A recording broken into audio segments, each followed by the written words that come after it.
Good day, everyone, and welcome to our class. This is Readings in Philippine History, and today we will study Magellan's voyage around the world. This is Suri, everyone, and good day. Thank you for joining us in our lecture for today. So, we shall now begin our lecture on Magellan's voyage around the world.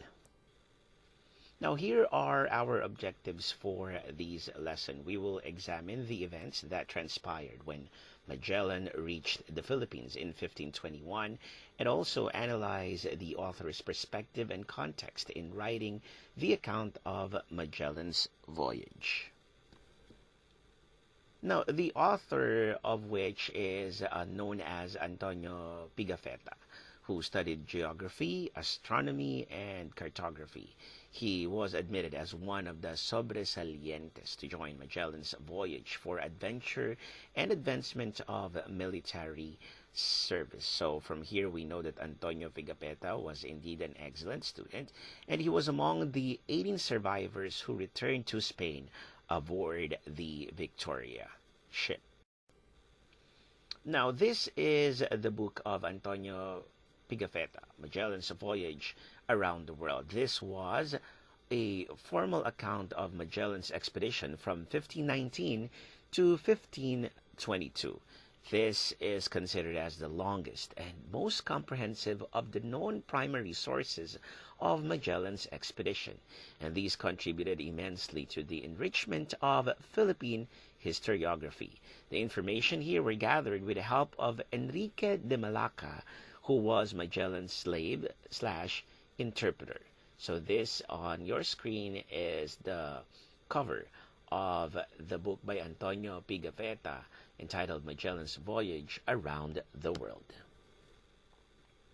Now, just to give a historical context of this, now remember that spices were a lucrative commodity where many merchants sought to monopolize supply and distribution in European markets. Now, with the closure of the land route of the spice trade, European powers explored the oceans as an alternative route to the famed Spice Islands. Now, Portugal discovered an eastern route to the modern-day Moluccas. Eventually, Spain too aspired to dominate the spice trade and finance transatlantic voyages, courtesy of Christopher Columbus. Now remember that during that time, the countries of Portugal and Spain were considered as the two superpowers in the world. And then King Charles of Spain, the first of Spain, supported Magellan's plan to go to the east by sailing westward.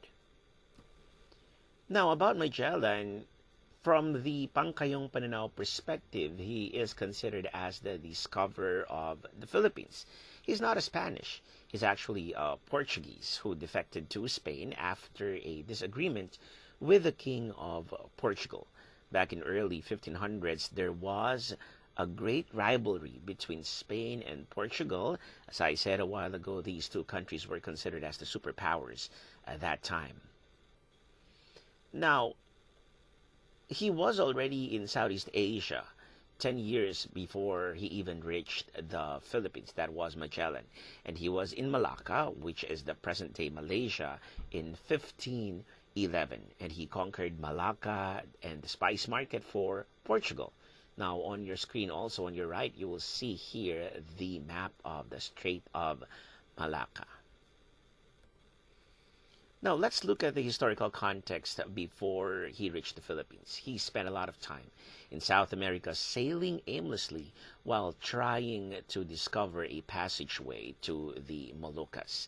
Some of these men staged a mutiny, and so he beheaded them and left the other mutineers marooned in South America. So here on your screen, you will see here how Magellan sailed a lot of time and spent a lot of time in South America, again, sailing aimlessly, while he was trying to discover a way to go to the Spice Island. And now, when he was in Malacca, which is also, there was also which is also a slave market, then Magellan took a slave boy, and he named that slave boy as Enrique, and brought him to Europe. Now, what he did was he taught Enrique the Portuguese and the Spanish languages, and in 1519, he took Enrique with him to his voyage to act as his interpreter. Thus, it is claimed that when he reached Southeast Asia in 1521, he was the first Filipino to circumnavigate the world. Okay, so that is the slave boy. Okay, Enrique, and then on September 1519, he sailed from Spain with 5 ships and 270 men. Of course, definitely this was patronized and supported by the King of Spain at that time, and Juan Sebastian Elcano later became the second in command. Now, there was, during this voyage, Antonio Pigafetta, who was an Italian adventurer and who served as the chronicler of the voyage. And Enrique de Malacca, or Enrique of Moluccas, became the expedition's interpreter. Now, on their way, one of the ships was shipwrecked. One ship abandoned Magellan and sailed back to Spain. So by December of 1520, there were only 3 ships remaining, and Magellan discovered the narrow Strait of Magellan, the passageway past South America into the ocean that leads to Moluccas. Now, Magellan named that ocean as Mar Pacifico, or Pacific Ocean, which means a peaceful ocean, because Pacific means peaceful. Now, because when Magellan crossed it, he didn't encounter any single storm. He didn't know that it is actually the breeding ground of typhoons that we know it right now. So on your screen on your right, you will see here the map of the first circumnavigation of the world by Ferdinand Magellan. Now, Magellan sailed across the Pacific until he reached Guam and Marianas Islands. Now, along the way, many of his men died of hunger and disease because they didn't have any stopover. Now, after the Battle of Mactan, the Spaniards were too few to sail 3 ships. The survivors got together in just 2 ships and abandoned 1 ship in Cebu.